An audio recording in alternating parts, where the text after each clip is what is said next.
तो hello guys, welcome back to our channel. Title तो मुझे पढ़ लिया होगा, तो शुरू करें। Yes sir. देखो हमने क्या क्या कर लिया है। हमने चैप्टर 1 एंड चैप्टर 2 की रिवीजन वीडियो कंप्लीट डाल दी और चैप्टर 3 का यूनिट 1 की रिवीजन वीडियो यूट्यूब पे डाल रखी है। तो अगर आपने नहीं देखी आप वो भी देखो जल्दी से। अब हम करने वाले हैं चैप्टर 3 का unit 2, which is theory of cost. Chapter का नेम है theory of production and cost. First unit theory of production हम कर चुके हैं। अब second unit theory of cost हम पढ़ रहे हैं। यस, चलो। थ्योरी ऑफ कॉस्ट में घुसने से पहले, जो आपको एक्चुअल में पेपर में चीजें आने वाली हैं उसमें घुसने से पहले कुछ टर्म्स अपनी क्लियर कर देते हैं। अकाउंटिंग कॉस्ट क्या होता है, इकोनॉमिक्स कॉस्ट क्या होता है, ऐसे समझो। एक एक वो है ना एमबीए चाय वाला, या जैसे और भी बहुत सारे होते हैं। अब मान लो एक सीए सचिन रेजा ने, मैंने क्या खोली, सीए बर्गर वाला। ठीक है, लोग होते हैं फिजिक्स वाला, हम होते हैं बर्गर वाला। ठीक है, हमने खोल ली बर्गर की दुकान। ठीक है, अब एक चीज बताओ, मैं कमाता था अच्छी खासी सैलरी। क्या क्या कमाता था मैं? लेट से ऑफ कोर्स मैं बिग फोर में था भाई, तो मैं अच्छी खासी, लेट से ऐसे ही लगा लो, साल का 2 लाख रुपए कमाता। ठीक है, अब क्या हुआ? अब मैंने अपना बिजनेस लगाया। बिजनेस के लिए क्या क्या खर्चा हुआ भाई? मेरे को ठेला खरीदना पड़ा, तो मैंने ठेला खरीदा, तवा खरीदा, बन खरीदे, रॉ मटेरियल बेसिकली खरीदा। ठीक है, फिर उसके अलावा मैंने हो सकता है जिस शॉप के आगे अपनी रेडी लगाई उसका रेंट देना पड़ा, तो वो रेंट रेंट हुआ। अब पॉइंट इज, जो तो हुए मेरे एक्चुअल खर्चे, रेडी खरीदना, तवा, रेंट, ये सब तो है मेरी अकाउंटिंग कॉस्ट, जो मेरे एक्चुअल खर्चे हुए, जो मैंने जेब से पैसे दिए हैं। लेकिन what about those opportunity cost, what about those छुपी हुई कॉस्ट जो मैंने अपनी सैलरी फॉरगॉन करी, जो मैंने अपना पैसा लगाया रेडी खरीदने में, रेंट देने में, ये जो मेरी पर्सनल कैपिटल ब्लॉक हुई, इस पे हो सकता है ऑफ कोर्स मैं अगर एफडी कराता तो इस पे मैं इंटरेस्ट कमाता, या इस पैसे को कहीं और लगाता तो इस पैसे से पैसा कमाता मैं। वो मेरा पैसा गया। तो व्हाट अबाउट दोज कॉस्ट, उन उन कॉस्ट को हम बोलते हैं अपॉर्चुनिटी कॉस्ट या इम्प्लिसिट कॉस्ट। और जो खर्चे तुम्हारे एक्चुअल में लगे होते हैं उनको हम बोलते हैं अकाउंटिंग कॉस्ट। यस, चलो। अकाउंटिंग कॉस्ट, एक्सप्लिसिट कॉस्ट जिसको बोलते हैं, जो एक्चुअल खर्चे हो गए, जो एक्चुअल खर्चे। These are those costs which involve cash payments by the entrepreneur of the firm। जो फर्म entrepreneur का, जिसने बर्गर की रेडी लगाई है, उसका जो एक्चुअल पेमेंट, कैश पेमेंट जो गई। फिर आ जाता है इकोनॉमिक कॉस्ट। इकोनॉमिक कॉस्ट में दोनों आ जाती हैं, एक्सप्लिसिट कॉस्ट भी एंड इम्प्लिसिट कॉस्ट भी। ओ, इम्प्लिसिट कॉस्ट में क्या क्या आता है? Cost of factors owned by the entrepreneur himself and employed in his own business. अब भाई ऐसा है, जब मैंने बर्गर की रेडी लगाई, कुछ चमचे या कुछ सॉस की बोतल या कुछ चीजें मेरे घर पे पड़ी थी, मैंने वो भी लगा ली। तो जो मैं अपनी तरफ से लेके आया उसकी भी तो कॉस्ट जोड़ो ना।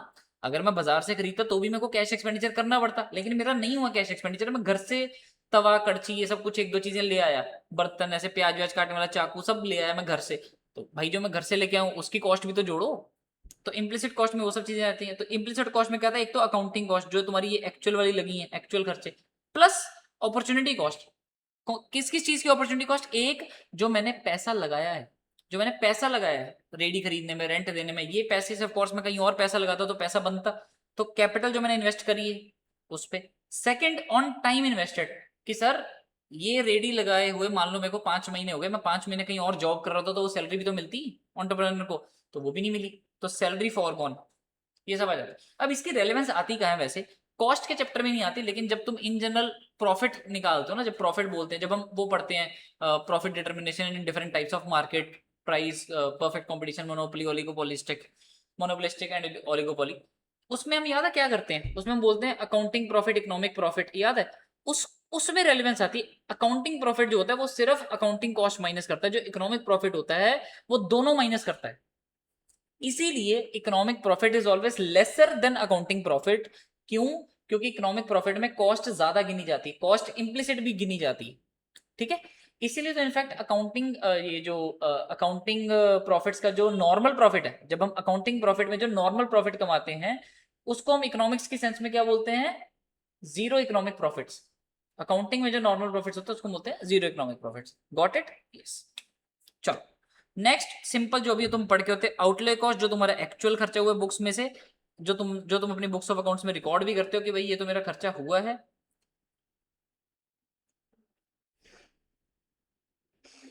हाँ जी।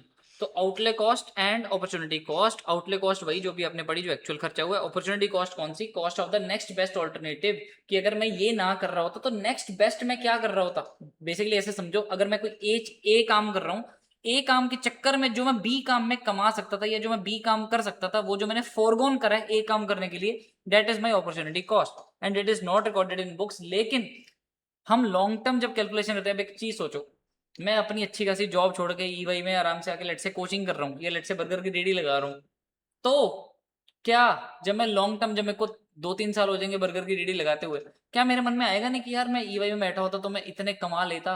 तो वो वाली चीजें भी क्या है, use in long term calculation when resources are scarce. जब उल्टा जब पैसे की कमी आती है ना, फिर मन में आता है कि यार अगर मैं कहीं जॉब कर रहा होता तो आई थिंक इतना तो कमा ही लेता। तो वो चीज मन में फिर बाद में आती। Whenever resources are scarce and a decision involving choice of one option over the other is involved, example एक क्लोथ मिल है, एक क्लोथ मिल है जहां पे क्या बनते हैं, कपड़े। अब वो पहले क्या करते हैं, वो पहले यान बनाते हैं, कॉटन के यान बनते हैं ना, और फिर यान से बनता है क्लोथ।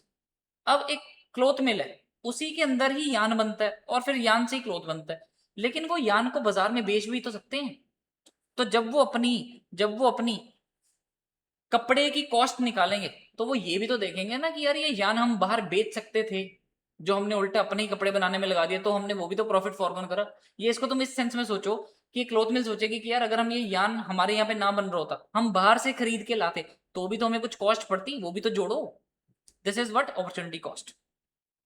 फिर डायरेक्ट या ट्रेसेबल कॉस्ट, डायरेक्ट या ट्रेसेबल कॉस्ट वो होती है जो देख के ही पता चल जाती है कि सर लेट से कपड़ा, कॉटन का कपड़ा बनाने में कॉटन लगी होगी, तो डायरेक्ट कॉस्ट पता चल जाए, ट्रेसेबल है, you can trace it back. And indirect और नॉन ट्रेसेबल कॉस्ट सिर्फ एक फंक्शनल रिलेशनशिप होता है कि जैसे मान लो हम लेट से, जो वही बात है, जो बर्गर की रेडी लगी हुई है उसका हम रेंट देते हैं, तो डायरेक्टली ट्रेसेबल नहीं है, लेकिन कुछ फंक्शनल रिलेशनशिप रहता है, बाय प्रोडक्ट बाय प्रोसेस, मतलब ऐसा कुछ रिलेशन से रहता है कि लेट से एक फैक्ट्री में कोई चीज बन रही है, फैक्ट्री में 10 चीजें और बन रही है, लेकिन वो भी बन रही है, तो जो फैक्ट्री का रेंट पड़ रहा है उसका एक शेयर इसको भी जाता है, तो इनडायरेक्टली इस पे भी पड़ रहा है। Got it?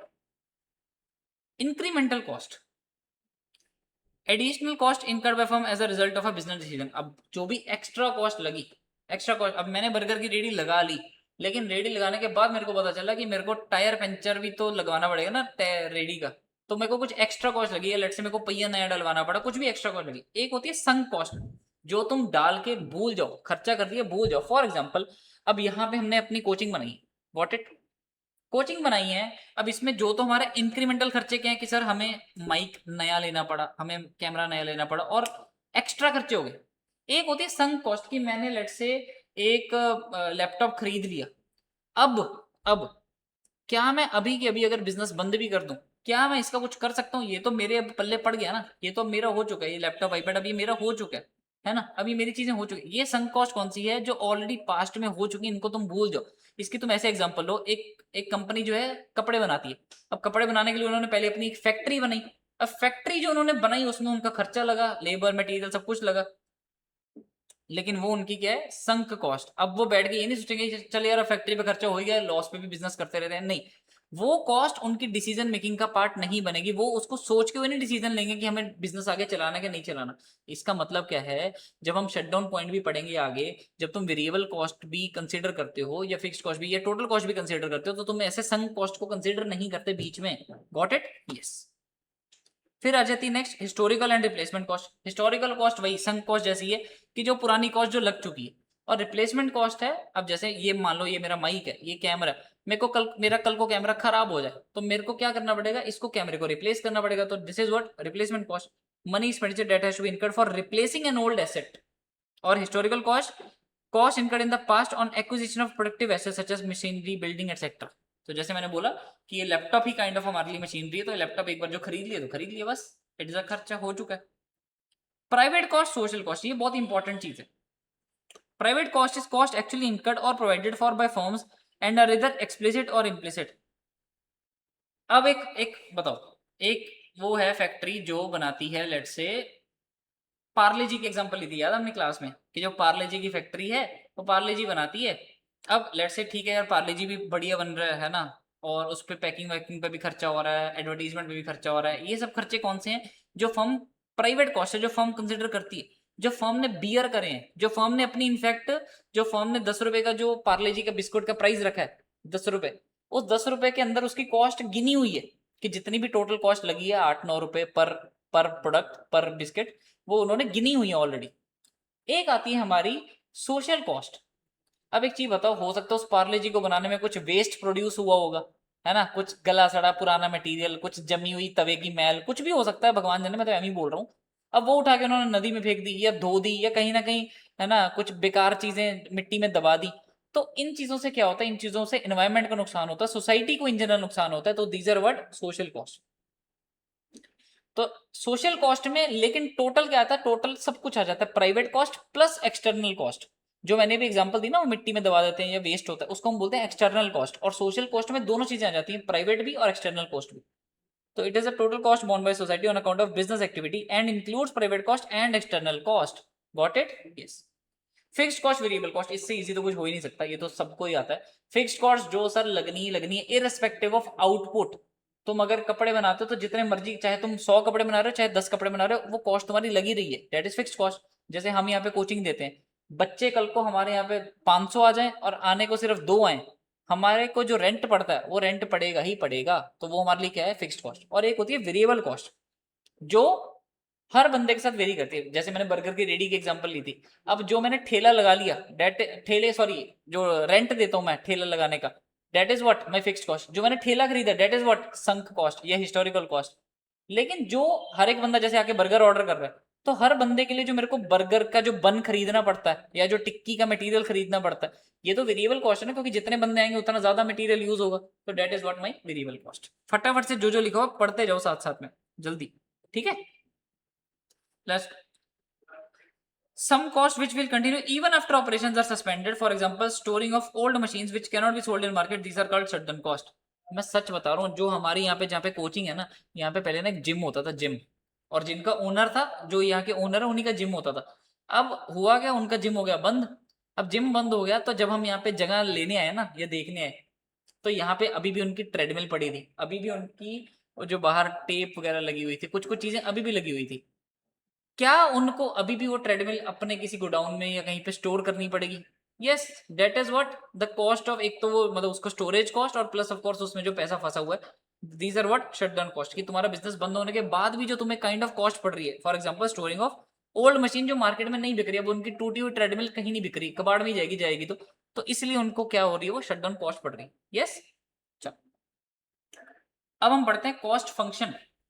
Sir function, function वही जो ये जगराता, रिसेप्शन, हल्दी, हल्दी का फंक्शन होता है ना, वही होता फंक्शन। लाडले फंक्शन होता है रिलेशनशिप बिटवीन टू वेरिएबल्स, जिसमें एक वेरिएबल डिपेंडेंट होता है दूसरे इंडिपेंडेंट वेरिएबल के ऊपर। यस, ठीक। कॉस्ट फंक्शन क्या है? Refers to the mathematical relationship between cost of a product and the various determinant of cost. एक प्रोडक्ट की जो कॉस्ट पड़ी है, मैं बोलूं पार्ले जी बना 8 रुपए में, अब आप बोलोगे सर ये 8 रुपए is a function of what, is a function of जो उसमें आटा यूज हुआ है, is a function of labour, is a function of machine cost, is a function of everything. तो cost of a product and various determinant of cost, it is a function which is obtained from production function and market supply of inputs. हमने unit 1 में production function पढ़ा था। Production function क्या था कि sir, क्या था प्रोडक्शन फंक्शन?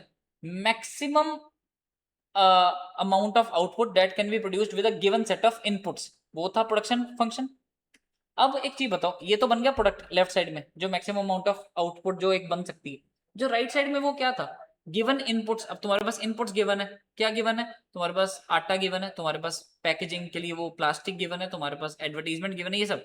अब इनको जब तुम मल्टीप्लाई करोगे उनकी पर यूनिट की कॉस्ट से, तो तुम्हारा क्या बन जाएगा? Cost function. कि सर वो जो पीस बनाने के लिए एक तो वो की फैक्टर्स कौन से यूज हुए, अब उन फैक्टर्स का जो मार्केट कॉस्ट में पड़ी है उससे मल्टीप्लाई करें, तो हमारा कॉस्ट फंक्शन बन जाएगा कि सर ये प्रोडक्ट बनाने के लिए हमें हर एक चीज में कितनी कितनी कॉस्ट पड़ी। So it expresses the relationship between cost and output, कि जो हमें कॉस्ट पड़ी एक आउटपुट बनाने में। These are derived from actual cost data of the firms and are presented through cost curves. Yes, yes. Variable factors and fix factor तुम्हें पता है, एक बार सेल्फ रीड कर लो, you already know this. And short run long run भी तुम्हें already पता है, हमें सेकंड चैप्टर में भी हमने पढ़ा हुआ है। शॉर्ट रन मतलब जिसमें एक फैक्टर एटलीस्ट फिक्स्ड होता है और बाकी सब वेरिएबल होते हैं, और long run is a period जहां पे सारे वेरिएबल होते हैं। बहुत सिंपल, ठीक। अब यहाँ पे सिर्फ तुम्हारी नॉलेज के लिए कुछ चीजें दी हुई हैं, इसको हम बोलते हैं stair step variable cost. Stair step variable cost मतलब एक सर्टेन लेवल ऑफ आउटपुट तक वो कॉस्ट फिक्स्ड है, फिर वेरी करती है, फिर फिक्स्ड है, फिर वेरी करती है, मतलब वेरी इन द सेंस बढ़ती है कॉस्ट। ठीक है सर। इसके एग्जांपल एग्जांपल जैसे कुछ जगह पे ना, जैसे इनकम टैक्स की स्लैब ही होती है, चलो वो छोड़ो, अभी तुम फाउंडेशन के बच्चों। जैसे बिजली का मीटर होता है कुछ जगह, बोला जाता है कि अगर तुम चलाओगे 500 यूनिट, 500 यूनिट तो बहुत ज्यादा हो गया, अगर तुम चलाओगे 300 यूनिट तो तुम्हें बिजली का खर्चा आएगा 10 रुपए पर यूनिट। अगर तुम चलाओगे 500 पर यूनिट तो तुम्हें फिर ऊपर आएगा उसके बाद ज्यादा, फिर उससे ज्यादा चलोगे फिर उससे ज्यादा, ऐसे ऐसे कि एक सर्टेन लेवल तक तुम्हारी फिक्स्ड है कॉस्ट, सर्टेन लेवल तक, फिर बढ़ती है, फिर स्टेबल है, फिर बढ़ती है, फिर स्टेबल है, फिर बढ़ती है। This is what stair step stable cost. ये पढ़ लो जो लिखा हुआ है जल्दी। Yes yes. अब सर हमें ये तो पता है फिक्स्ड कॉस्ट क्या होती है, फिक्स इररिस्पेक्टिव ऑफ एवरीथिंग।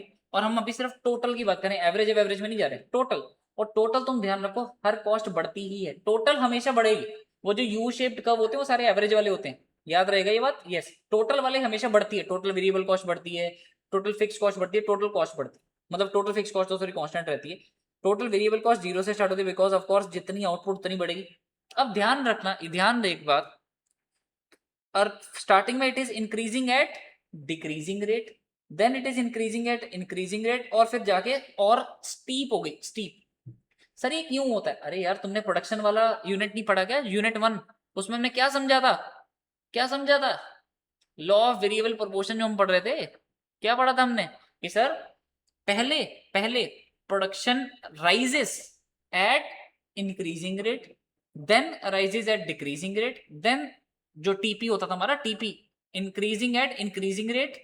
जब तक TP is increasing at increasing rate तब तक TC will increase at decreasing rate. फिर जब टीपी बढ़ेगी इंक्रीजिंग एट डिक्रीजिंग रेट तब कॉस्ट बढ़ेगी इंक्रीजिंग एट इंक्रीजिंग रेट। और जब टीपी अपने मैक्सिमम पे होगी तब कॉस्ट अपने हाई लेवल पे पहुंच जाएगी, और ऑफ कोर्स फिर ये रिलेशन एक जनरल बनता है। और मैं तुम्हें बता दूं, नीचे हमारा पूरा ग्राफ बना हुआ है प्रोडक्शन और कॉस्ट का, तुम ये समझ लो, ये तुम्हारे ना, मैं बता दूं ये बात, ये तुम्हारे सिलेबस में नहीं है, सिर्फ तुम्हारे नॉलेज के लिए मैंने दे रखा है कि ये देखो, ये होता है तुम्हारा प्रोडक्शन का। चलो एवरेज प्रोडक्शन वगैरह में बाद में आएंगे। ये देखो टीसी टीवी वगैरह, ये टीसी जो तुम अभी देख के हटे हो सर, जब तुम्हारा टीसी जो है, जब तुम्हारा टीसी जो है वो टॉप पे है उसके कंपेरेटिवली, चलो ये फिर प्रोडक्शन के साथ कंपैरिजन नहीं करूंगा, कोई बात नहीं रहने देते हैं, बट पॉइंट इतना समझ लो कि ये टीसी ऐसे क्यों बढ़ता है, क्योंकि सर प्रोडक्शन जो है वो स्टार्टिंग में इंक्रीज होती है एट इंक्रीजिंग रेट, तो इसलिए हमें स्टार्टिंग में कॉस्ट कम पड़ रही होती है। फिर कॉस्ट, फिर जब हमारी प्रोडक्शन डिक्रीजिंग रेट पे बढ़ती है तो हमारी कॉस्ट इंक्रीजिंग रेट पे बढ़ती है, और एंड सो ऑन। सॉर्टेड। ये फॉर्मूला पढ़ लो, पता ही था। ये फॉर्मूले पढ़ लो, आते ही हैं, ये तो पता ही है। एवरेज क्या होता है, हमेशा क्वांटिटी से डिवाइड कर दो, बस यही तो एवरेज होता है। Fixed cost, average fixed cost होती है total fixed cost divide by quantity. Average variable cost भी सेम, एवरेज टोटल कॉस्ट भी सेम, बस। और एमसी क्या होता है, change in TC by change in Q, ठीक है। और टोटल में भी दोनों का टोटल होता है, और एवरेज में भी दोनों का एवरेज का टोटल होता है सेम। Got it? यस। हाँ जी। टीवीसी सर, जो टीवीसी थी ये, it initially increases at decreasing rate, then at increasing rate and with increase in output. This pattern of change in TVC occurs due to the operation of law of increasing and diminishing returns, जो हमने unit one में पढ़ा था, to a variable input due to operation of diminishing returns. जैसे जैसे output बढ़ती है ज्यादा क्वांटिटी ऑफ वेरिएबल इनपुट्स लगती है to produce a given output. Got it? Consequently the variable cost is steeper at higher level of output. समझ गए? Yes. Since total cost is constant amount, average fixed cost will steadily fall as output increases. Sir अगर total fix cost average है ना, अगर मेरे को 100 रुपए ही पड़ना है तो मेरे को एक यूनिट पे कितना पड़ेगा, 100, दो पे कितना पड़ेगा, 50, फिर 33.33, फिर 25, फिर 20, तो ये ऐसे गिरता ही जाएगा। तो इसलिए उसने क्या बोला है कि total fix cost since fixed है तो एवरेज फिक्स कॉस्ट बस ऐसे गिरता जाएगा। Got it? Average variable cost का क्या होगा सर, ये बनेगी तुम्हारी यू शेप कर्व, ये रहा average variable cost, sorry sir ये वाला। एवरेज टोटल कॉस्ट कर्व भी तुम्हारी यू शेप्ड है, एवरेज वेरिएबल कॉस्ट कर्व भी तुम्हारी यू शेप्ड है, और तुम्हारी मार्जिनल कॉस्ट कहना तो नहीं चाहिए लेकिन ये भी यू शेप्ड कर्व ही बोलते हैं इसको भी, लेकिन तुम इसको ऐसे बोल सकते हो MC curve is also U shaped curve बोल सकते हो, ठीक है। ठीक है, एक बार ये पढ़ लो जल्दी से।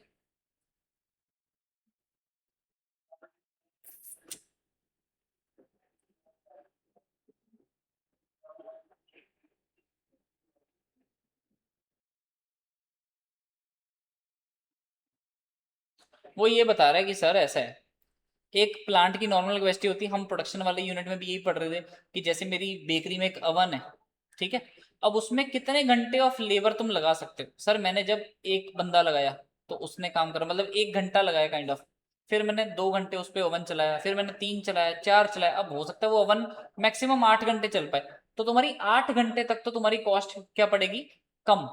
Average variable cost will normally falls as output increase from 0 to normal capacity output. Normal capacity मतलब 8 घंटे मेरा अवन चल सकता है। अब लेकिन क्या हुआ मेरी बेकरी में, मैं लालच कर गया, मैंने 9वें घंटे भी चला दिया, 10वें घंटे भी चला दिया, फिर क्या होगा, लेकिन नॉर्मल कैपेसिटी के बियॉन्ड क्या होगा, एबीसी बढ़ने लग जाएगा। ये तो तुमने उसमें भी पढ़ा है लॉ ऑफ वेरिएबल प्रोपोर्शन में, क्या कि सर अगर तुम एक मशीन पे ज्यादा से ज्यादा लेबर लगाते जाओगे तो उसकी मशीन की एफिशिएंसी और प्रोडक्शन की भी इफेक्टिवनेस खराब हो जाएगी, उल्टा तुम्हारा टीपी गिर जाएगा, उल्टा तुम्हारा एमपी एमपी तो गिर ही रहा है ना, और एमपी तुम्हारा और गिरने लग जाएगा अगर तुम ज्यादा से ज्यादा बंदे लगाते रहोगे। This is what law of variable proportion, law of diminishing returns is. ठीक है, ठीक है। तो वही वो बोल रहा है कि वो नॉर्मल कैपेसिटी के आउटपुट के बियॉन्ड तुम्हारा एवीसी बढ़ने लग जाएगा स्टीपली। स्टीपली मतलब होता है ऐसे पहाड़ की तरह ऐसे सीधा, but because of the operation of diminishing returns. Got it? Yes. Marginal cost, marginal cost का, मार्जिनल कॉस्ट का fixed cost, total cost, variable cost से कोई लेना देना नहीं, याद रखना। इनफैक्ट ये याद रखना, it is independent of fixed cost. ये एग्जाम में एमसीक्यू उठ के आ जाएगा, मैं बता रहा हूँ। Which cost is independent of fixed cost, और तुम मन में तो तुम्हारे आएगा कि वेरिएबल कॉस्ट भी सही आंसर है, जो कि टेक्निकली है अभी, लेकिन तुम्हें आंसर क्या देना है, marginal cost. Got it? Marginal cost is the addition made to the total cost. Got it? किसी भी एवरेज से इसका कोई लेना देना नहीं, एटीसी एबीसी एएफसी से कोई लेना देना नहीं है इसका। ठीक है, मार्जिनल कॉस्ट को बस सिंपल क्या रखना है, हर एडिशनल यूनिट की टोटल कॉस्ट, बस हर एडिशनल यूनिट की टोटल कॉस्ट। अब फिक्स कॉस्ट तो चेंज होती नहीं आउटपुट के साथ, तो इसलिए एमसी का falls as output increases the beginning, it start rising after certain level of output. This happens because of the influence of law of variable proportion. मतलब वही वेरिएबल प्रोपोर्शन वाला लॉ ही सब जगह कर रहा है, क्या कि पहले तुम्हारी कॉस्ट गिर रही है, फिर लोएस्ट पे आती है, फिर बढ़ती है। लोएस्ट पे कब आती है, जब अपनी नॉर्मल कैपेसिटी के तुम मैक्सिमम लेवल पे पहुंच चुके हो। अगर उसके बाद एक मशीन पे 5 बंदे काम कर सकते हैं, तुमने एक लगाया कॉस्ट कम आएगी, 2 3 4 लगाया कॉस्ट कम आएगी, 5 लगाया कॉस्ट लोएस्ट आएगी, 6ठा लगाया कॉस्ट बढ़ने लग जाएगी। Got it? Yes. This happens because of the influence. This the MC curves become minimum corresponding to the point of inflection on the TC curve. क्या लिखा हुआ ये, क्या लिखा क्या हुआ ये, क्या बोल रहा है ये? सर ये वाली चीज जो तुम्हारा नीचे रिलेशन दिया हुआ था, जो हम अक्सर रेफर कर सकते हैं, क्या कि ये जो टीसी कर्व का पॉइंट ऑफ इन्फ्लेक्शन आता है, पॉइंट ऑफ इन्फ्लेक्शन मतलब पहले वो इंक्रीजिंग, सॉरी पहले वो डिक्रीजिंग रेट पे बढ़ रही थी, फिर एकदम से इंक्रीजिंग रेट पे बढ़ना शुरू हुई ना। वो इंक्रीजिंग रेट पे बढ़ना कब शुरू करेगी, जब अपना एमसी जो है, एमसी भाई साहब जो है वो अपने मिनिमम पे होंगे। ये एमसी कर्व जो है ये जब अपने मिनिमम पे होगी यहाँ पे। समझे गया, ये है। यस। अच्छा, टीसी कर्व फिर और स्टीपली कब राइज करेगी, जब सर एमसी कर्व जो है एवरेज टोटल कॉस्ट कर्व को कट करेगी। और वेरिएबल कॉस्ट कब स्टीपली राइज करेगी, जब एमसी कर्व एटीसी कर्व को, सॉरी एवीसी कर्व को कट करेगी। ओ, एंड ये तो हमें पता ही है क्या, कि MC curve cuts ATC and AVC curve from its minimum. Yes, चलो यहां पे भी देख सकते हो तुम, यहाँ पे कॉस्ट और प्रोडक्शन का टोटल ग्राफ बना हुआ है। पहले हम एक बार एवरेज सारी कॉस्ट का पढ़ लेते हैं, फिर इस पे वापस आते हैं, ताकि तुम फर्स्ट चैप्टर के साथ इसको दोबारा लिंक कर सको। ठीक है, ये वाला तुम्हें समझ आ गया। अब ये वाला सेल्फ रीड कर लो, इतना इंपॉर्टेंट नहीं है और तुम्हें समझ भी आ जाएगा।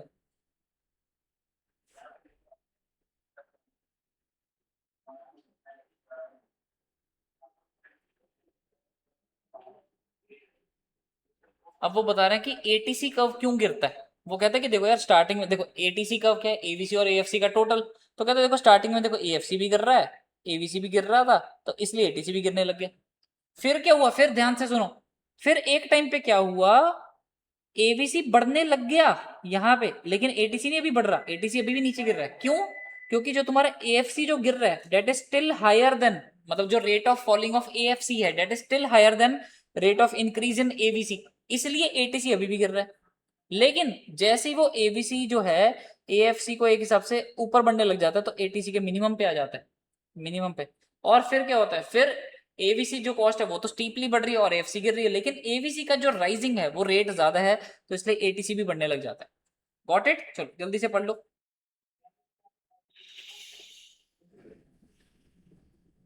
एएफसी गिर रहा है, पहले स्टार्टिंग में एएफसी गिर रहा है, एवीसी भी गिर रहा है, तो इसलिए एटीसी गिर रहा है।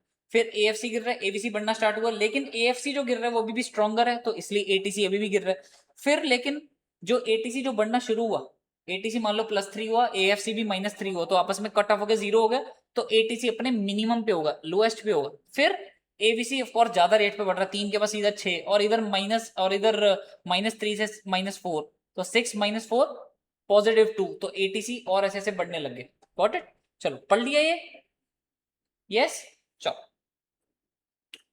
ये कर्व ऑफ कोर्स हमने रेगुलर क्लास में पूरा डिस्कस करा था, समझने के लिए कि ये टोटल फिक्स कॉस्ट, ये सब किससे कैलकुलेट हो सकते हैं आराम से। टोटल कॉस्ट से कैसे होते हैं कि सर जो फर्स्ट यूनिट की कॉस्ट होती है, जब 0 यूनिट्स ऑफ आउटपुट की कॉस्ट गिवन होती है 1000, तो उससे हमें पता चल जाता है कि अगर 0 यूनिट्स है तो मतलब वेरिएबल कॉस्ट तो यहाँ पे 0 है, तो जो फर्स्ट यूनिट की कॉस्ट है that is everything is fixed cost. फिर नेक्स्ट यूनिट में से हम फिक्स कॉस्ट माइनस करते जाते हैं, 1050 माइनस 1050, ऐसे ऐसे हम सारे यूनिट्स के निकाल देते हैं, और फिर इनको जब हम क्वांटिटी से डिवाइड करते हैं तीनों को, तो टोटल फिक्स कॉस्ट से average fix cost, variable cost से एवरेज, टोटल कॉस्ट से average total cost, and the difference between total cost for additional unit is what? Marginal cost. 1050 minus 1050, 1090 minus 1050, 40, ऐसे ऐसे। Got it? यस। एंड हमें पता ही है क्या, अगर तुम ये कॉस्ट ध्यान से देखो, क्या हो रहा है सर, 50 से पहले 45 कम हुई, फिर बढ़ने लगी 46, 49, 51, मार्जिनल कॉस्ट भी सेम, 50 से 40, फिर 40 से 50, फिर 56, 59, ऐसे ऐसे ऐसे। Got it? यस। और ऐसी same average total cost. Yes yes. ओ, ये पढ़ लो, सेल्फ रीड कर लो जल्दी से।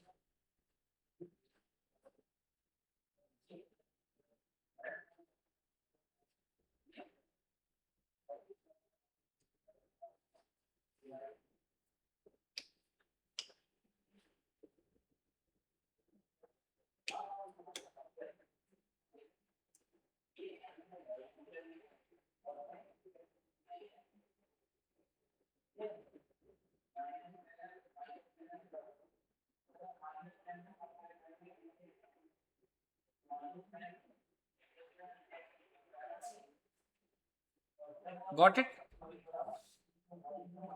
समझ आ गया? कोई डाउट तो नहीं? रिलेशनशिप पढ़ लो एसी और एमसी का। सर जो हमने एपी और एमपी का पढ़ा था बिल्कुल सेम। क्या समझा था हमने?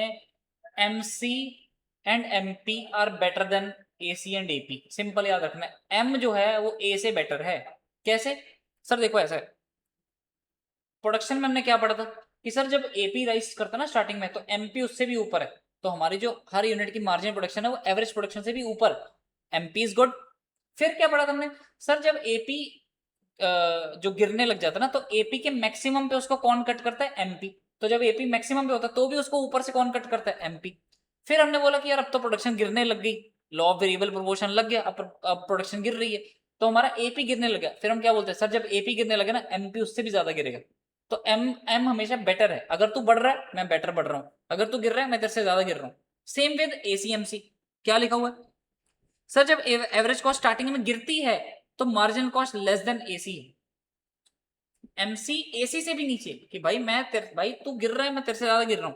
फिर मतलब जो हमने ग्राफ भी देखा था, क्या ये तुम्हारी एवरेज कॉस्ट का ये एसी गिर रहा है तो एमसी बोल रहा है भाई मैं तेरे से ज्यादा गिर रहा हूं। फिर आगे, फिर क्या हुआ? फिर एवरेज कॉस्ट कहती अब मैं बढ़ने लगी, कहता अब तू बढ़ने लगी तो मैं तेरे से ज्यादा ऊपर बढ़ रहा हूं। मतलब एम हमेशा बेटर है, अगर तू गिर रहा है मैं तेरे से ज्यादा गिर रहा हूं, तू बढ़ रहा है मैं तेरे से ज्यादा बढ़ रहा हूं। फिर नेक्स्ट, जब एवरेज कॉस्ट अपने मिनिमम पे होगी तो मार्जिनल कॉस्ट क्या करेगा? नीचे से उसको कटप्पा बन जाएगा, ऐसे पीछे से चाकू मार के जाएगा, अमरेंद्र बाहुबली ऐसा, मामा ऐसा। ठीक है? ठीक। In other words marginal cost curve cuts average cost curve at its minimum point, जिसको हम क्या बोलते हैं? Optimum point. ऑप्टिमम पॉइंट क्यों? सर यहाँ पे प्रोडक्शन की कॉस्ट हमें सबसे लोएस्ट पड़ रही है, यहीं पे प्रोडक्शन रोक लेनी चाहिए। एक मशीन पे अगर 5 बंदे लग सकते हैं तो 1 2 3 4 5 लगाओ, 5वें के बाद छठा ना लगाओ, 5वें पे तुम्हें बेस्ट कॉस्ट मिलेगी।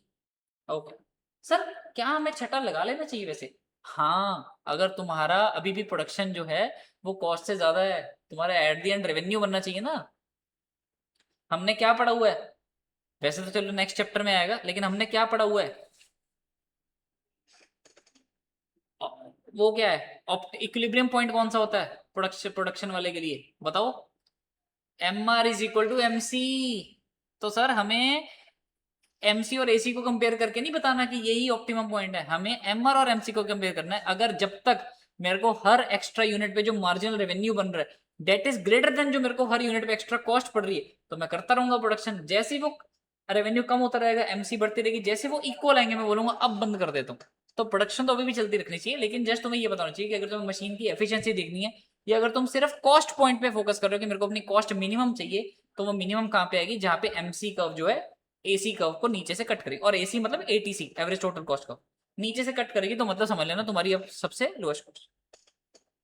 अब हम चलते हैं सर लॉन्ग रन में। Long run, long run is a period of time during which the firm can very all of its input, ये तो हमें पता है। लॉन्ग रन को हम और क्या बोलते हैं, प्लानिंग हराइजन, या उसको हम और क्या बोलते हैं, प्लानिंग कर्व्स। आगे आएगा क्या, हाँ। लॉन्ग रन को हम क्या बोलते हैं, planning curve. Long run average cost को, लॉन्ग रन कॉस्ट कर्व को हम क्या बोलते हैं, प्लानिंग कर्व। लॉन्ग रन को नहीं प्लानिंग कर्व बोलते, लॉन्ग रन कॉस्ट कर्व को बोलते हैं प्लानिंग कर्व। गॉट इट, ठीक है।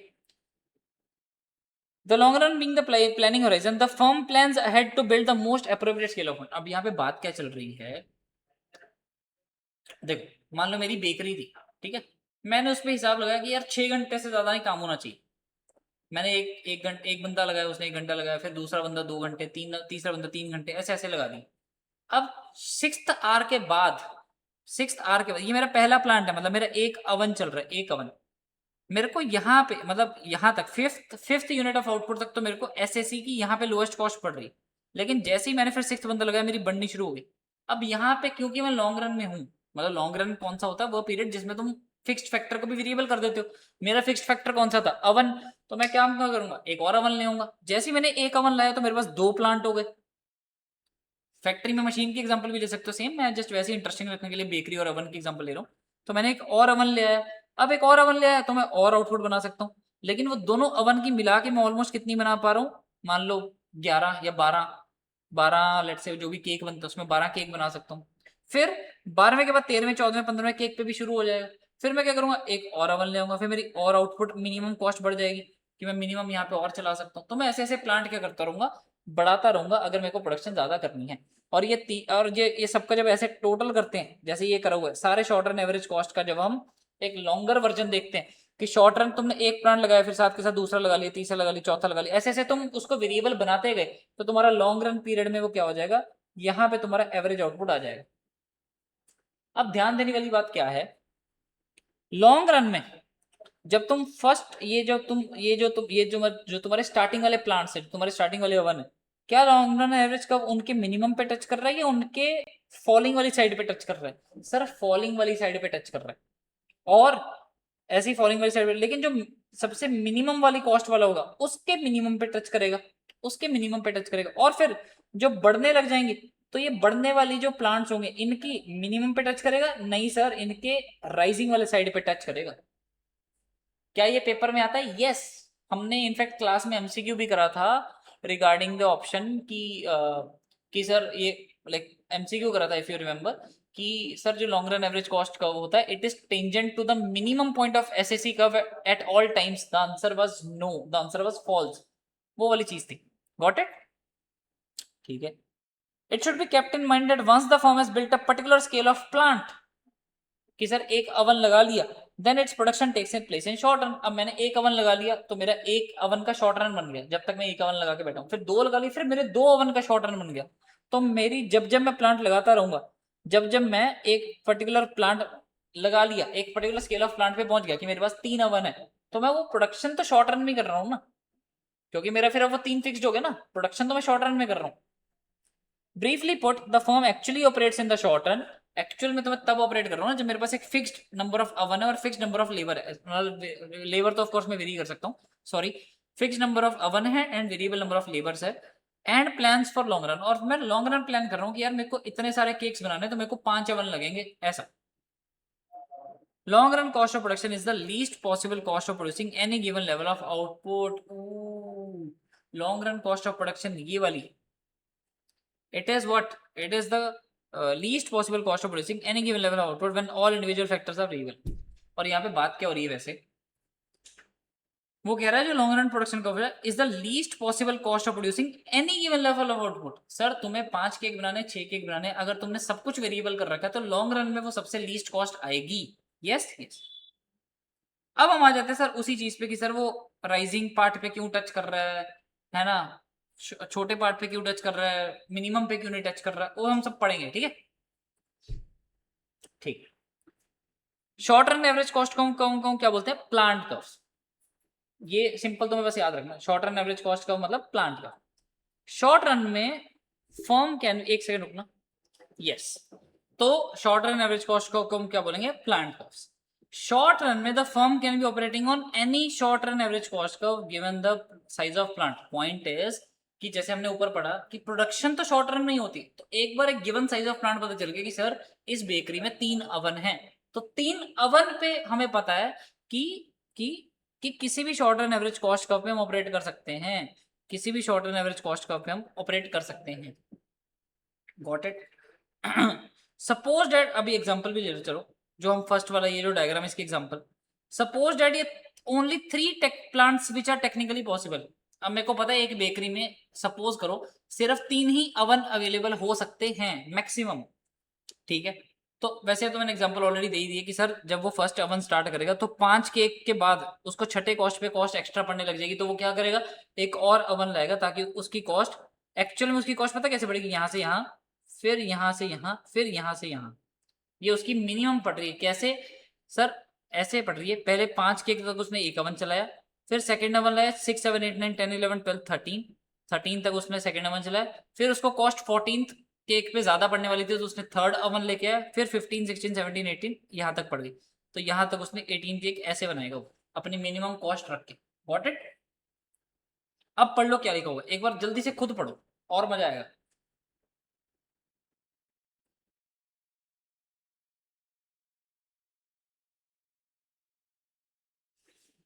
वो कह रहा है शॉर्ट रन में तो देखो बहुत सिंपल सी बात है, शॉर्ट रन में तो फिक्स्ड होता है, शॉर्ट रन में तो एक फैक्टर फिक्स्ड होता है, तो अगर मैं एक प्लांट की बात करूंगा तो एक SAC1 short run average cost curve में मैं एक ही अवन की बात करूंगा ना, तो एक ही अवन की जब मैं बात करूंगा तो मैं क्या बोलूंगा कि सर एक बना रहे हो तो कॉस्ट गिरती जा रही है, 5 पे आपकी मिनिमम कॉस्ट आ गई, फिर 6 7 8 9 10 पे बढ़ रही है। ये तो आप बोलोगे अगर एक अवन है, लेकिन अगर मैं बोलूँ लॉन्ग रन में, but in the long run the firm chooses among the 3 possible sizes of plant as depicted by the short run average cost curves SSE 1 2 3। long run में the firm will examine with which size of plant or on which short run average cost it curve it should operate to produce a given level of output so that the total cost is minimum। अगर हम firm को बोले sir हमें 10 cake चाहिए तो वो हो सकता है यहाँ पे बने, हम बोले नो 9 तो यहाँ पे बने, हम बोले 6 तो यहाँ पे बने, ऐसा। तो वो अपने लॉन्ग रन में तो किसी भी short run average cost curve पे ऑपरेट कर सकती है एक गिवन लेवल ऑफ आउटपुट बनाने के लिए। यस। फिर उन्होंने पूरा बताया कि भाई ओबी आउटपुट तक, ओबी आउटपुट तक, ओबी आउटपुट तक हमें SAC1 पे रहना चाहिए, फिर ये वाले आउटपुट तक हमें इस सेकंड कर्व पे जाना चाहिए, नहीं सॉरी सॉरी, OD आउटपुट तक, OD आउटपुट तक, OD आउटपुट तक हमें सेकंड अवन पे रहना चाहिए, फिर नेक्स्ट ऑफ कोर्स जो भी उसकी मिनिमम मैक्सिमम है जहाँ पे वो दूसरा SSC अगर आता है तो फिर उसके ज्वाइन नेक्स्ट ज्वाइनिंग तक हमें वहां पे रहना चाहिए। और ओबी ध्यान रहे, ओबी मिनिमम पे नहीं है, SSC के मिनिमम पे ओबी नहीं है, ओबी कहाँ पे, जहाँ पे नेक्स्ट प्लांट पे हम शिफ्ट कर रहे हैं ताकि हमें और कॉस्ट कम पड़ रही है। अब ये तुम पढ़ लोगे तो तुम्हें समझ आ जाएगा। कर लो एक बार जल्दी से सेल्फ रीड।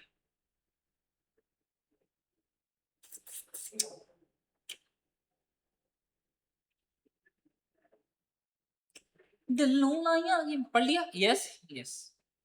अब अब अब हम आगे इस वाले को एक्सप्लेन करने, एक बार ये डायग्राम तुम देख लो ताकि फिर हम जब रीड कर रहे हो तो तुम्हें समझ आता रहे। ठीक है, MNV वगैरह भी अभी टेंशन मत लेना, सिर्फ उतना पढ़ लो जो लिखा हुआ है। ठीक है, MNV मानवी। ठीक है, चल। अब फर्म के पास चॉइस है कि सिर्फ 3 अवन नहीं, चाहे 400 अवन लगा ले, फर्म बहुत बड़ी है, फर्म के पास पैसा भी बहुत है, कोई दिक्कत नहीं। तो firm has a choice so that a plant can be varied by infinitely small gradations so that there are infinite number of plants corresponding to which there are numerous average cost curves. खुलने हैं कि sir अगर आपको 25 बनाने cake तो भी आपको minimum cost पड़ेगी, 35 बनाने तो भी मिनिमम पड़ेगी, उससे ऊपर बनाने तो भी मिनिमम पड़ेगी, ठीक है। फिर जो हमने डायग्राम 2 में देखा, अच्छा पहली बात तो in such case long run average cost curve जो बनेगी उसके अंडर ही तुम्हारे सारे short run average cost curve आ जाएंगे। क्यों? क्योंकि लॉन्ग रन में तुम्हारी कॉस्ट वो सबसे मिनिमम ही पड़ने वाली है, तो सबसे मिनिमम मिनिमम वाले पॉइंट पे वो टच करेगी। एसएससी कर्व के सबसे मिनिमम पे नहीं, सबसे मिनिमम कॉस्ट वाले पॉइंट पे, सबसे मिनिमम कॉस्ट वाले पॉइंट पे। Got it? अब समझते हैं उसमें कैसे, इसका क्या मतलब बनता है। जो हमने डायग्राम 2 में देखा, जो long run average cost curve है, it is drawn to be tangent to each of the short run average cost curve, लेकिन every point on the long run average cost curve will be a tangency point with some short run AC curve। भाई जो तुम्हारी short run average cost को कहीं ना कहीं तो tangent है, टेंजेंट मतलब टच करके जा रहा है, लेकिन ध्यान रहे if a firm desire to output to produce any product particular output if then builds a corresponding plant and operates on the corresponding short run average cost curve, कि सर अगर उसको बनाने हैं 25 केक तो वो यहाँ पे ऑपरेट करेगी, और उसको बनाना है 45 तो यहाँ पे ऑपरेट करेगी, अगर उसको बनाना है 65 तो यहाँ पे ऑपरेट करेगी। तो जिस भी गिवन लेवल ऑफ आउटपुट को उसको बनाना है तो उस particular short run average cost curve पे ऑपरेट करेगी। ये तो बात क्लियर है। As shown in figure for producing the OM output, ये बस सिंपल सा लिखा हुआ कि जो ओएम आउटपुट उसकी लोएस्ट कॉस्ट कौन सी पड़ रही है, वो उस particular short run average cost curve यानी एसएससी 2 पे काम करेगी। Got it? Which is tangent. Thus, if the firm desire to produce output OM, the firm will construct a plant corresponding to SSC2। कि सर अगर मेरे को OM बनानी OM, तो यहाँ पे SSC2 सबसे लोएस्ट कॉस्ट पड़ रहा है, मैं उसके कॉरस्पॉन्डिंगली 2 अवन लगा लूंगा। Got it? फिर ऑफ कोर्स बस इतना लिखा हुआ है कि जैसे जैसे वो थोड़ा थोड़ा बढ़ता जाएगा तो आप और अपना SSC3 SSC4 उन पे काम करोगे। अब लेकिन बात आ जाती है जो इंपॉर्टेंट वाला पॉइंट है, क्या? It is to be noted कि जो एलएसी कर्व है वो जो टेंजेंट है, it is not tangent to the minimum point on the SSC curves. उनके नीचे नहीं टच कर रही, उनके जो स्टार्टिंग वाले एसएससी कर्व्स हैं उनके फॉलिंग वाले पार्ट पे टच कर रही है। जो सेंटर वाला जो लोएस्ट एलएसी कर्व का जो पॉइंट है तो लोएस्ट एसएससी के बिल्कुल मिनिमम पे टच कर रही है, और जब राइज कर रही है तो एसएससी कर्व्स के राइजिंग वाले पार्ट पे टच कर रही है। इसका लेकिन क्या मतलब सर, रीजन क्या? जब LSE curve is declining it is tangent to the following portions of the short run cost curves, और जब वो राइज कर रही है it is tangent to the rising portion. Thus for producing output less than OQ, जो OQ centre वाली output है OQ, अगर लेस देन वाली है, अगर इससे कम बनानी है at the lowest possible unit cost the firm will construct the relevant plant and operate it at less than its full capacity। Sir हमें ये समझ आया कि अगर मेरे को OQ से पीछे वाली कोई भी क्वांटिटी बनानी है तो जिस भी प्लांट में मैं ऑपरेट कर रहा हूँ उसकी फुल कैपेसिटी कहाँ पे होती है सर? उसके मिनिमम पे। मैं उसकी फुल कैपेसिटी से भी कम पे ऑपरेट करूंगा अगर मेरे को अपनी लॉन्ग रन की एवरेज कॉस्ट जो है मिनिमम रखनी है। ओ, इसलिए for producing output less than OQ lowest possible cost कब होगी? जब मैं रेलिवेंट प्लांट को ऑपरेट करूंगा at its less than full capacity, that is at less than its minimum average cost of production. On the other hand अगर मेरे को ज्यादा बनानी है तो मैं ऑपरेट करूंगा beyond it's optimum capacity. This is because OQ is being produced at the minimum point of LSE and corresponding SSC that is SSC4। वो बोल रहा है कि जो OQ बन रही है वो SSC4 पे बन रही है उसके मिनिमम पे, और LSE कर्व के भी मिनिमम पे बन रही है, ठीक है। इसलिए other plants are either used at less than their full capacity or more than their full capacity, only SSC4 is being operated at the minimum point। तो जो बाकी जो स्टार्टिंग वाले प्लांट्स हैं वो अपनी लेस देन फुल कैपेसिटी पे operate होंगे, जो OQ से ज्यादा वाले प्लांट्स हैं वो अपनी more than beyond normal capacity, beyond optimum capacity use होंगे, ठीक है। Long run average cost curve is often called planning curve, ये याद रहेगा। चलो, तो लॉन्ग रन एवरेज कॉस्ट को हम और क्या बोलते हैं? Planning curve. Because a firm plans to produce any output in the long run by choosing a plant जिसपे वो कॉरस्पॉन्डिंग आउटपुट बना सकती है। Long run average cost curve help the firm in choice of the size of the plant producing a specific output at the इसको highlight कर देते हैं, at the least possible cost. Got it? Yes. अब sir explanation किसकी? U shape क्यों है? ये LSE curve ऐसे क्यों है? यू शेप क्यों? एक बार सेल्फ रीड करो, एक बार सेल्फ रीड करो।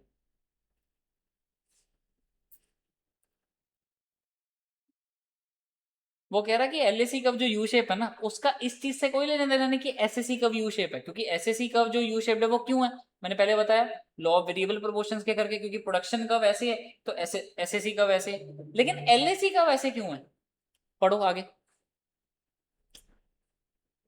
सर जो लॉ ऑफ डिमिनिशिंग रिटर्न्स है या जो लॉ ऑफ वेरिएबल प्रोपोर्शंस है वो शॉर्ट रन में लगता है, लॉन्ग रन में हम पढ़ते थे returns to scale, returns to, जो डिमिनिशिंग रिटर्न्स होती थी, returns of a factor, returns to a variable factor, वो शॉर्ट रन में होती है, लॉन्ग रन में क्या होती है, रिटर्न्स टू अ स्केल। चलो पढ़ो आगे।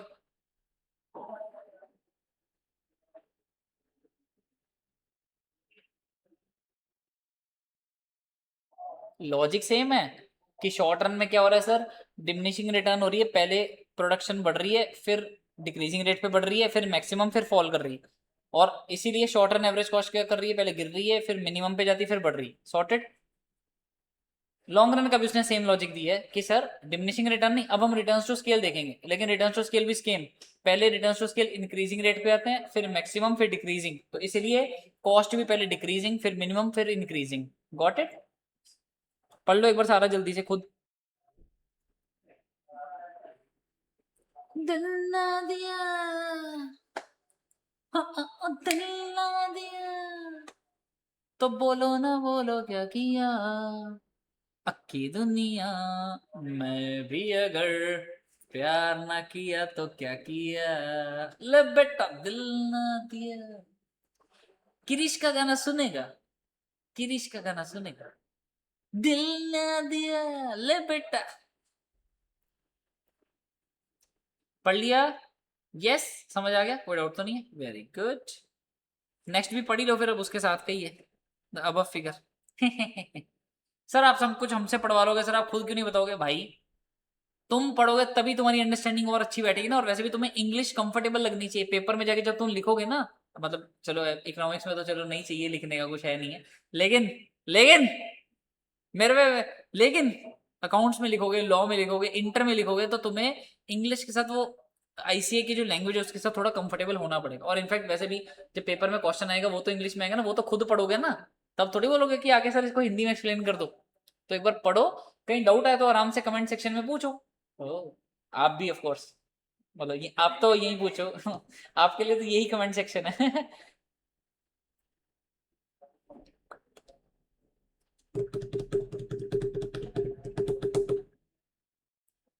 ले बेटा दिल ना दिया।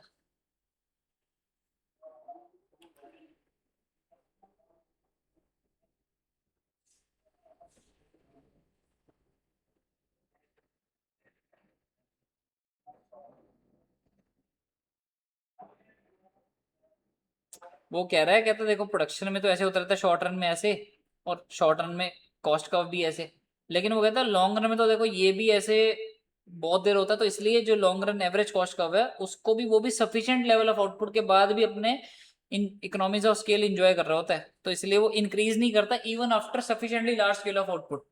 समझ आ गया ये सारा, यस, ठीक है। हम्म, अब हम आ जाते हैं इकोनॉमीज एंड डिसइकोनॉमीज ऑफ स्केल। पहली बात तो इकोनॉमीज एंड डिसइकोनॉमीज किस में होती हैं सर, सिर्फ लॉन्ग रन में, शॉर्ट रन में नहीं होती। पहली बात तो जो स्केल वर्ड है वो बिलोंग ही लॉन्ग रन को करता है, got it, yes. Scale of production होता क्या है, large scale production offer certain advantages.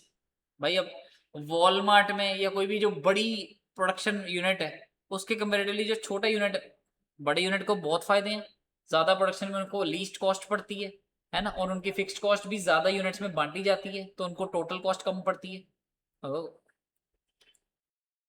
Which helps in reducing the cost of production. जितनी ज्यादा लंबी लार्ज प्रोडक्शन करोगे तो कॉस्ट ऑफ प्रोडक्शन कम आएगी। Economies rising out of large scale production can be grouped into two categories, internal economies and external economies.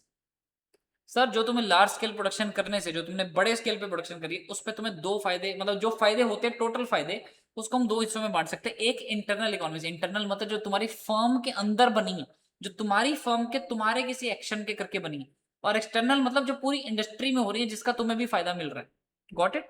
External, और तुम ऐसे भी बोल सकते एक्सटर्नल इकोनॉमीज मतलब कि तुम्हारी लार्ज स्केल प्रोडक्शन से जो तुम्हारी कॉस्ट कम होती है उसमें कुछ रोल बाहर वाले फैक्टर्स का भी होता है, तो वो कौन से, वो भी हम पढ़ेंगे, ओके। पहले हम इंटरनल इकोनॉमिक्स पढ़ते हैं। इंटरनल इकोनॉमीज कौन सी होती हैं?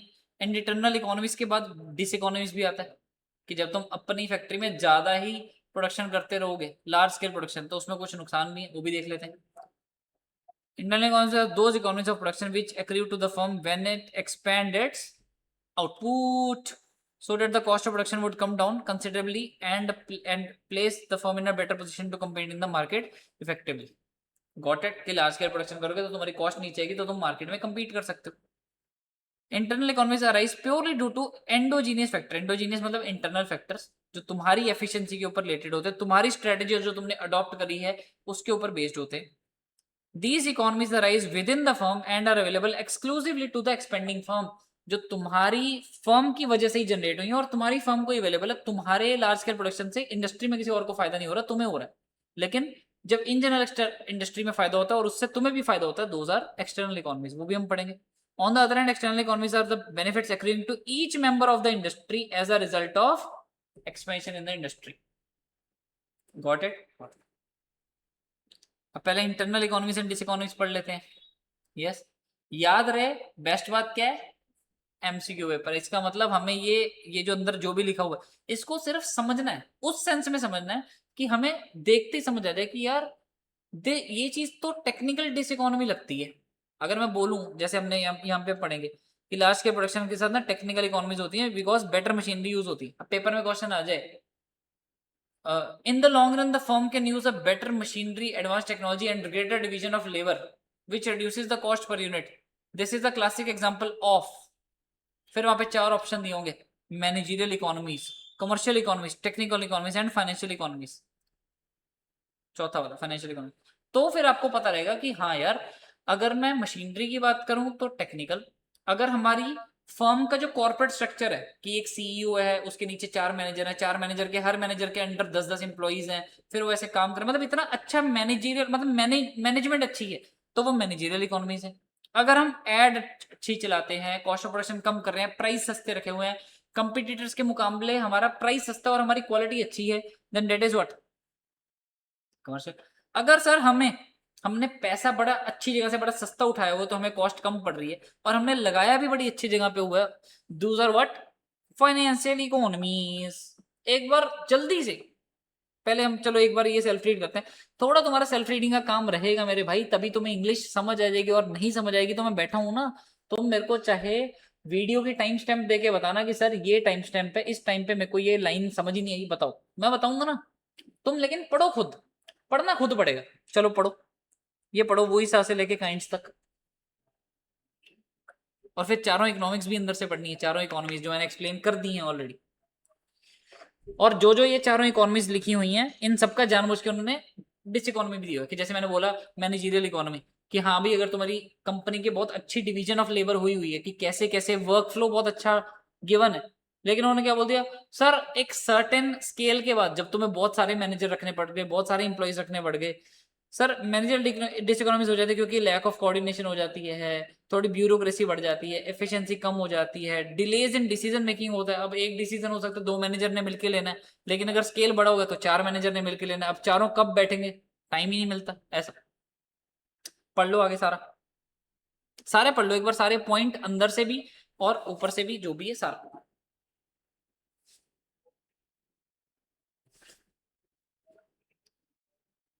ले बेटा दिल ना दिया।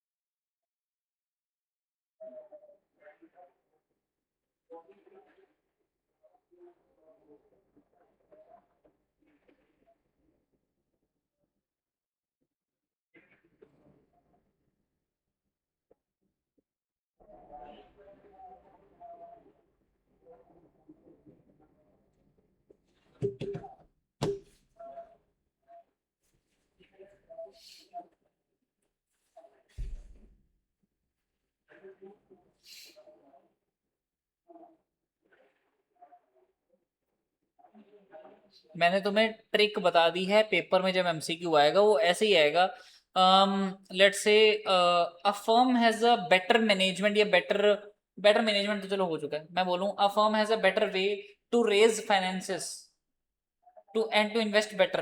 फाइनेंस भी बेटर उठाती है, इन्वेस्ट भी बेटर करती है। It is which type of economy? Financial economies. Yes yes. और लेकिन मैं बोलूँ कि सर ज्यादा ही जब तुम गुडविल एंजॉय करते हो, जैसे किंगफिशर ने करी थी या विजय माल्या, उसने दूसरे माल्या ने करी थी, जो जो और पैसे लेके भाग गया अपनी कंपनी का नाम देके कि देखो मेरी कंपनी बड़ी है, मैं कर लूंगा ऐसा ऐसा, तो दिक्कतें भी हो सकती हैं। चलो पढ़ लो एक बार सारा।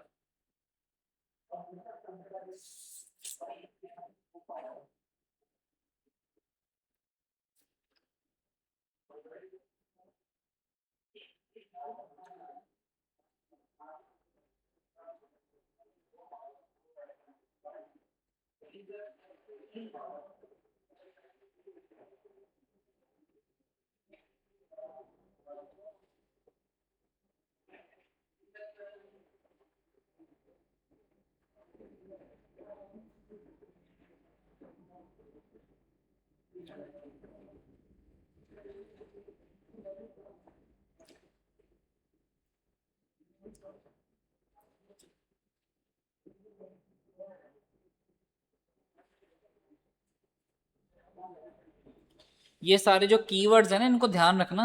Reducing selling cost, advertisement cost per unit, selling cost per unit, efficiency using sales staff, profitability, ये सब चीजें क्या है? Commercial economies. तो ये कीवर्ड्स हैं, जब तुम पेपर में वो क्वेश्चन आएगा ना, तो ये कीवर्ड्स के बेस पे आएगा कि सर, है ना, एक फर्म जो है अपने इनपुट्स खरीदती है बल्क क्वांटिटी में, उसको लोअर प्राइसेस पड़ रहे हैं, और वो सेलिंग एंड एडवर्टाइजिंग कॉस्ट भी उसको पर यूनिट बहुत लोअर पड़ रही है। It is which type of economies? अब तुम्हारे मन में आ सकता है कि यार मैनेजर अच्छा होगा जो इतनी सस्ती चीजें खरीद रहा है, तो इसलिए मैनेजरियल इकोनॉमिक्स। तो ऐसी गलतियां मत करना, पढ़ के जाना ये कीवर्ड्स ध्यान से। भाई एक बात समझो, पेपर में वहां तुम बैठे होगे, तुम्हारे में दिमाग में घुसा नहीं सकता एक एक चीज। कुछ चीजें तुम खुद पढ़ोगे, ग्रेस्प करोगे। मेरा काम है तुम्हें एक तो ये बताना कि पेपर में कैसे आएगा, और दूसरा ये बताना कि तुम्हें किस चीज पे फोकस करना है। मैंने बता दिया कि अगर वहां पे आ जाए स्पेशलाइजेशन पे कंपनी फोकस कर रही है, डिवीजन ऑफ मैनेजमेंट अच्छी कर रही है, डिसेंट्रलाइजेशन कर रही है, तो ये सब चीजें किसमें? Managerial economy. अगर वो पैसा अच्छा उठा रहे हैं, उनको इजी सस्ता लोन मिल जाता है ना। A large firm can raise capital at lower cost. बताओ जी, उनको सस्ता लोन मिल पा रहा है। It is which type of economics? Financial economics. तो ये चीजें तुम कीवर्ड्स पढ़ के जाओगे, तभी पेपर में वहां पे एमसीक्यू आराम से टिक कर पाओगे। Got it?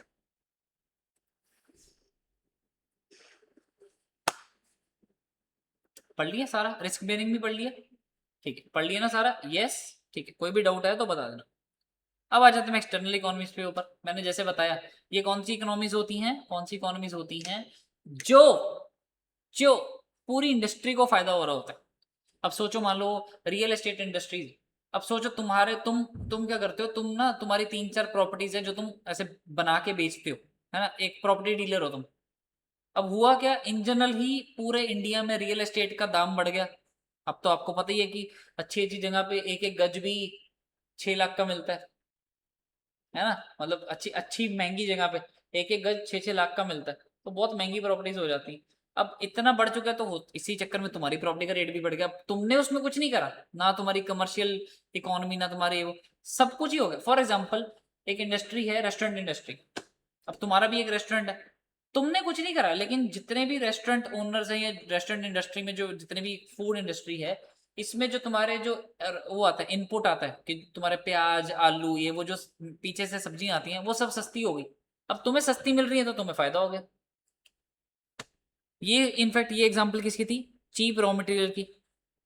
अब तुम्हारा जो रेस्टोरेंट में जो तुम्हारा क्या लगता है अंदर, जो वो अवन लगता है, या तुम्हारा जो स्टीमर लगता है, या तुम्हारा जो वो जिसमें कोल्ड ड्रिंक कैसे निकाल के देते हैं ऐसे, है ना, कोल्ड ड्रिंक डिस्पेंसर, वो लगता है, वो सब सस्ते हो गए।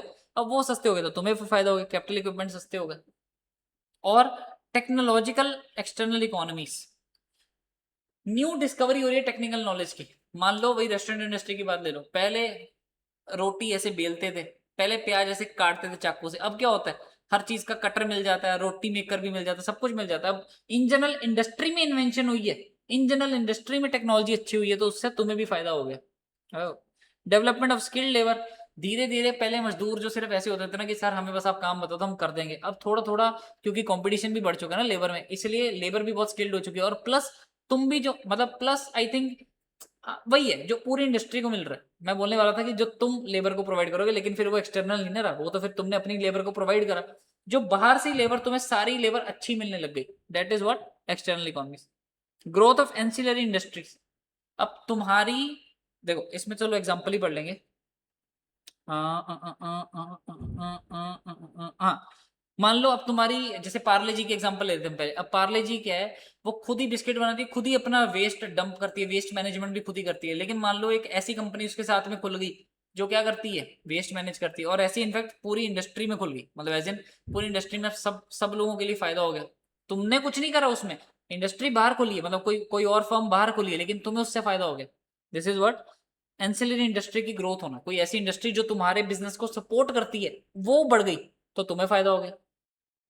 Better transportation and marketing facility. अब तुम्हारी कंपनी है किसी दूर किसी जंगल में, और तुम्हारी है लेट से हाईवे के पास या ऐसा कुछ जहां पे तुम्हारा ज्यादा कस्टमर वो रहेगी रिटेंशन, मतलब ज्यादा कस्टमर की आवाजाही रहेगी। तो तुम्हारी better transportation and marketing facilities अगर हैं और तुम्हें मिल रही है, मतलब तुम्हारी एंड से कुछ नहीं, तुम्हारी फर्म ने कुछ नहीं करा, तुम्हारे आसपास ट्रांसपोर्टेशन बहुत ईजी हो गई, मार्केटिंग बहुत ईजी हो गई, तो तुम्हें फायदे हो गए। इकोनॉमिक्स ऑफ इंफॉर्मेशन भी ये सब। अब जल्दी से एक बार क्या करो, पहले पढ़ लो सारे, जल्दी से एक बार सारे पढ़ लो यहाँ से ऊपर से।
हो गया,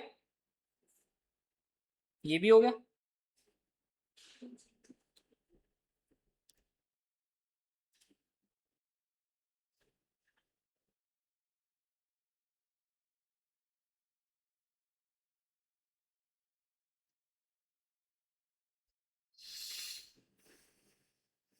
मेरे बच्चे ध्यान ध्यान से कीवर्ड्स पढ़ लेना, मैं कीवर्ड्स बताता जाता हूँ तुम्हें।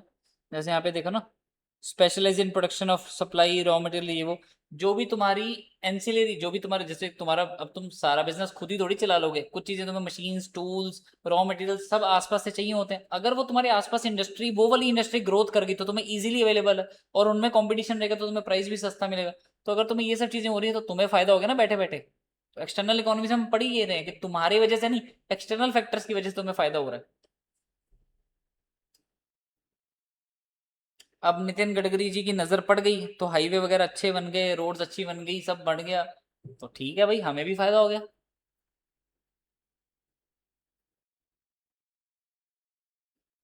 पढ़ लो जल्दी से सारा लास्ट तक, ये पूरा येलो वाला पार्ट भी पढ़ लेना।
पढ़ लिया? बस नीचे वाला तो फिर वो डायग्राम ही है जो मैंने आपको वैसे पहले दिखा दिया था, और आपके सिलेबस में नहीं है, सिर्फ आपकी नॉलेज के लिए है। यस, इसी के साथ होता है आपका चैप्टर खत्म। अब हम मिलते हैं नेक्स्ट रिवीजन वीडियो में चैप्टर 4 के साथ। All the very best. कहीं कोई डाउट हो तो पूछ लेना। अगर तुम्हारे पास मेरा नंबर नहीं है, मैं दोबारा देता हूँ, 8508020001, विच पजेरो दे रखनी देसी गन। Okay, bye bye.